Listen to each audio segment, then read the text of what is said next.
अस्सलाम वालेकुम व्यूअर्स। एक नए दिलचस्प टॉपिक के साथ मैं सौम्या फसी आपके सामने हाजिर हूँ। आइए आज के प्रोग्राम का पेंडोरा बॉक्स ओपन करते हैं और देखते हैं ये हमारी सोसाइटी के कौन से मेन इश्यूज़ को टच करता है। हमारी सोसाइटी का एक मेजर पोर्शन अनमैरिड लोगों के ऊपर है, अनमैरिड लोगों का है, जो कि हम देखें तो मेल और फीमेल दोनों मौजूद हैं। शायद फ़ीमेल की कैटेगरी इसमें ज़्यादा होती जा रही है, फ़ीमेल का नंबर इसमें ज़्यादा है, लेकिन हम मेल को इसमें से माइनस नहीं कर सकते कि मेल अनमैरिड नहीं है। मिडिल एज फ़ीमेल और हमारी सोसाइटी और शादी, ये बहुत हॉट टॉपिक बन जाता है, बहुत ज़्यादा यानी इसे हम ये नहीं कह सकते कि ये आज इस वक्त का हॉट टॉपिक है। ये हमेशा हर वक्त में हॉट टॉपिक ही रहा है। जब एक ख़ास उम्र गुज़र जाती है खातून की, तो उसके लिए शादी एक बहुत बड़ा प्रॉब्लम, क्या एक बहुत बड़ी सज़ा बन जाती है। मर्द भी बहुत लेट शादी करते हैं। बहुत से ऐसे मर्द होते हैं जो लेट उम्र में शादी करते हैं या फिर वो शादी नहीं करना चाहते। लेकिन ये क्या बात है कि हमारी सोसाइटी उन मर्दों के लिए तो जीना और ज़िंदगी और बाकी सब जो ज़िंदगी के मामलात हैं वो उनका दायरा तंग नहीं करती, लेकिन औरतों के लिए ऐसा क्या हो जाता है कि हम औरतों के लिए वो दायरा तंग कर देते हैं, जिसमें वो अपनी ज़िंदगी को अपनी मर्ज़ी से नहीं तो एटलीस्ट सोसाइटी के रूल्स के मुताबिक बीइंग इंडिविजुअल तो स्पेंड कर सकती हैं। हम अपने माशरे में उन तमाम फ़ीमेल के जो personality issues Aahista Aahista develop होते हैं, उनसे इंतहाई अनजान हैं। सिर्फ पर्सनालिटी इश्यूज़ हों तो चलें, पर्सनालिटी डेवलपमेंट ट्रेनिंग से वो इश्यूज़ सॉर्ट आउट हो जाते हैं, लेकिन वो आहिस्ता आहिस्ता साइकोलॉजिकल इश्यूज़ बन जाते हैं, फिर वो फैमिली क्राइसिस में कन्वर्ट हो जाते हैं और एट द एंड हम फाइनेंशियल बर्डन क्रिएट होता है। अगर वो फ़ीमेल वर्किंग नहीं है तो फाइनेंशियल बर्डन क्रिएट होता है ऑन फैमिली मेम्बर्स, और वो उस फीमेल को एक बहुत बड़ा बोझ अपने कंधों पर समझने लग जाते हैं। वो फीमेल जिसे उन्होंने बहुत प्यार से पाला पोसा होता है, बड़ा किया होता है, सिर्फ़ एक शादी ना होने की वजह से एक ऐसा वक्त आता है कि वो उसके साथ उनका जो भी रिश्ता हो, वो औरत उनके लिए एक बहुत बड़ी सज़ा बन जाती है। हम ऐसी तमाम औरतों को अगर हम उनको थोड़ा-सा उनके बारे में अपनी अपनी जगह पर बैठे, चाहे हम सिंगल हैं, चाहे हमारी उम्र छोटी हो या बड़ी हो, हम मैरिड हैं, हमारे साथ किसी भी रिश्ते में वो अनमैरिड फ़ीमेल्स मौजूद हों, तो हम ज़रा उनके बारे में थोड़ा-सा 1 मिनट सोचना शुरू करें कि वो अपनी लाइफ में हम सब के बिहेवियर से क्या रिस्पॉन्स लेती हैं, उनके अंदर किस तरह से रिएक्शंस पैदा होते हैं। जो हमने एग्रेसिव बिहेवियर्स के ऊपर और एग्रेसिवनेस के ऊपर लास्ट प्रोग्राम किए थे, उसके अंदर ये जो हमारी सोसाइटी के इस तरह के अनवांटेड बिहेवियर्स हैं, इस तरह के अनवांटेड एटीट्यूड्स हैं, ये बहुत बड़ा ये भी एक बहुत बड़ी कॉज़ है, सिर्फ एग्रेसिवनेस की नहीं, डिप्रेशन की, इवन के हमारी पर्सनालिटीज़ को डैमेज करने की। हमारी सोसाइटी में फ़ीमेल को जहाँ हम इतनी इज़्ज़त देते हैं, हम उसकी इंडिविजुअल डेवलपमेंट में शादी को लेकर, जो कि उसका एक इंतहाई ज़ाती फ़ेल है। देखिए, माशरती तौर पर शादी तो नहीं होती ना, माशरे के अंदर राइज असूलों में है, और हम इसे रिलीजियसली किसी भी प्रॉब्लम को जब हमने साइडलाइन करना होता है ना, तो हम उसे मज़हब की नज़र कर देते हैं। मैं कतई तौर पर इसको मज़हबी बुनियादों पर जांचने परखने की आपको बात नहीं कह रही, और ना ही मैं इस पूरे इशू को मज़हबी अम्ब्रेला के नीचे डिस्कस कर रही हूँ। मैं इसको एक इंडिविजुअल की अम्ब्रेला के नीचे डिस्कस कर रही हूँ। वो इंडिविजुअल जो फ़ीमेल है, वो इंडिविजुअल जिसको वो तमाम बेसिक राइट्स उसका वो तमाम बेसिक राइट्स उसका राइट है कि वो उसके पास मौजूद हों, उसे दिए जाएं और वो उनके मुताबिक अपनी ज़िंदगी हैप्पीली गुजारे। हम अपनी सोसाइटी में ये प्रेशर ग्रुप्स क्यों क्रिएट करते हैं?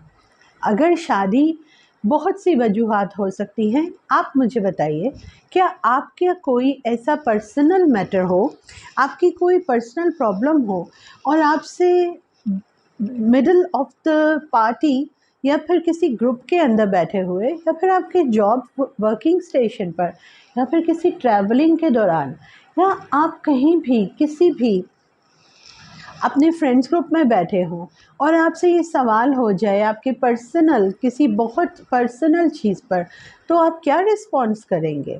क्या आपको अगर आपसे आपकी सैलरी पूछ ली जाए, आपकी एज पूछ ली जाए और बहुत सी पर्सनल चीज़, ये तो मतलब आम पूछने वाली बातें हैं ना, इसके ऊपर भी लोग एतराज़ कर जाते हैं।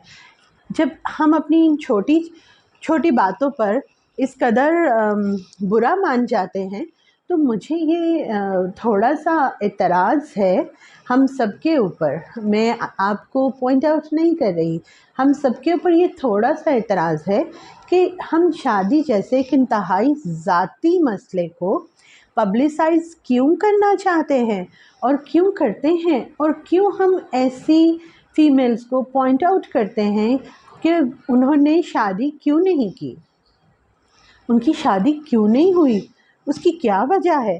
फिर अगर कोई फ़ीमेल ये रिस्पॉन्स दे देती है कि जी मेरी शादी नहीं हुई, तो हमारा अगला सवाल शुरू हो जाता है, अच्छा शादी क्यों नहीं हुई, क्यों नहीं की? फिर हम पेरेंट्स तक चले जाते हैं, 1 2 3 वो हमने पूरे क्वेश्चंस जो है ना वो शादी ना करने से, कभी-कभी मुझे ऐसा लगता है कि ऐसे तमाम लोगों की सेम डिक्शनरी है और उन्होंने सेम पैटर्न पर वो क्वेश्चंस जो है ना वो शेयर किए हुए हैं।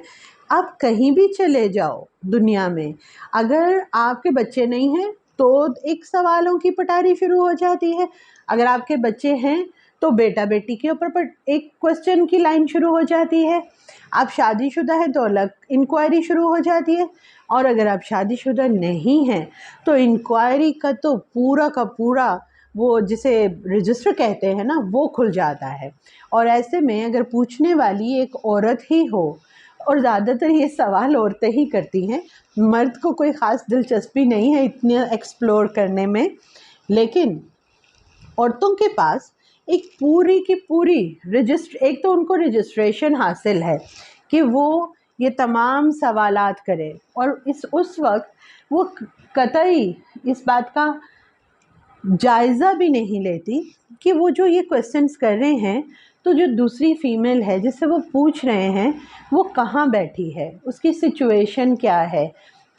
कभी लड़कियां जवाब दे पाती हैं, कभी लड़कियां जवाब नहीं दे पाती।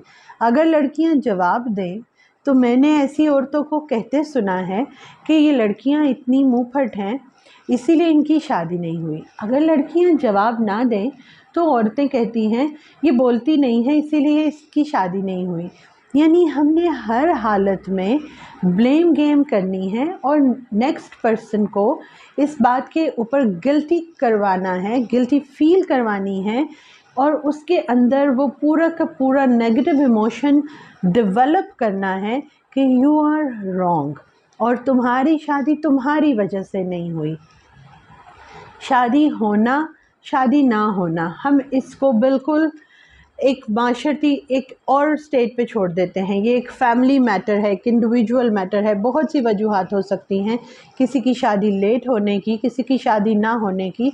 ये हर इंसान का ज़ाती मसला है और उसकी ज़ात से जुड़ा हुआ बहुत अहम कदम है और उसको पूरा का पूरा राइट है कि वो इसके हवाले से अपना डिसीजन करे, भले वजूहात कुछ भी हैं।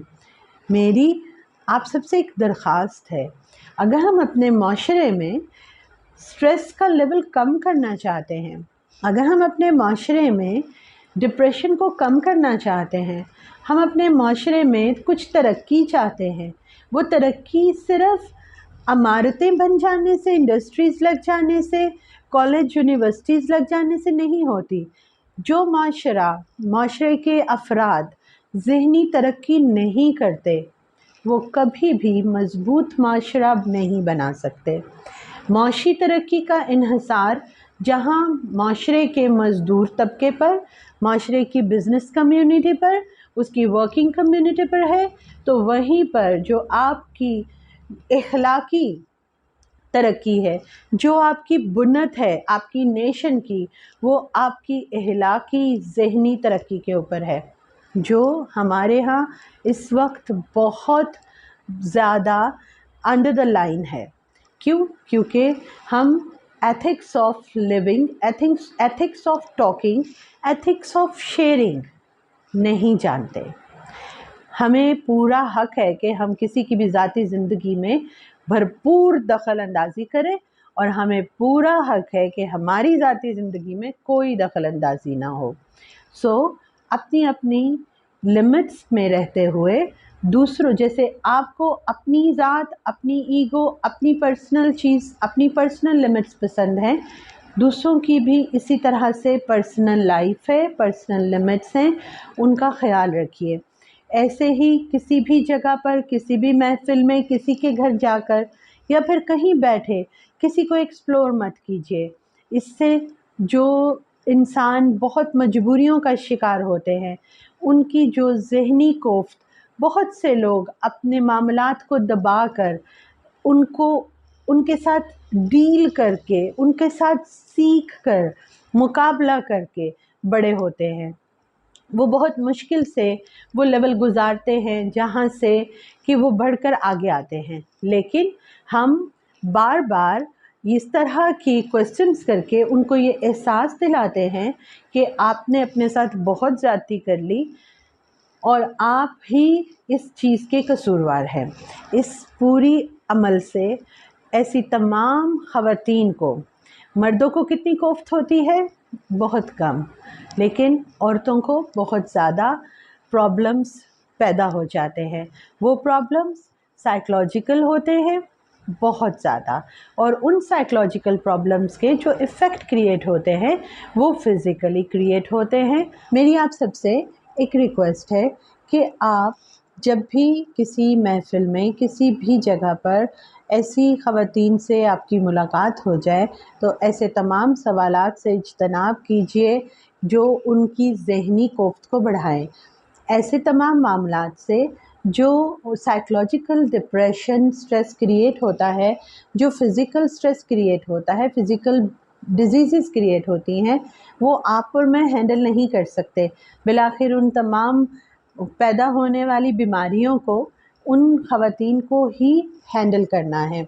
जैसे आप देखें, हमारे ब्रेन, मतलब उन ख़वातीन के लिए ब्रेन, उनके अपने पर्सनालिटी के स्ट्रेस ही बहुत ज़्यादा होते हैं। वो ऑलरेडी अपनी फ़िज़िकल और अपनी मेंटल कंडीशन को सर्वाइव कर रहे होते हैं, लेकिन ऐसे में हम उनके ऊपर मज़ीद बर्डन डाल देते हैं जो उनके लिए बहुत ज़्यादा मेंटल प्रेशर का बायस बनते हैं, और वो अपनी लाइफ में स्ट्रेसफुल टाइम गुजारती हैं। उनके वर्किंग, जहाँ भी कहीं वो काम कर रही हों, वो वर्क उनका स्ट्रेस का शिकार हो जाता है।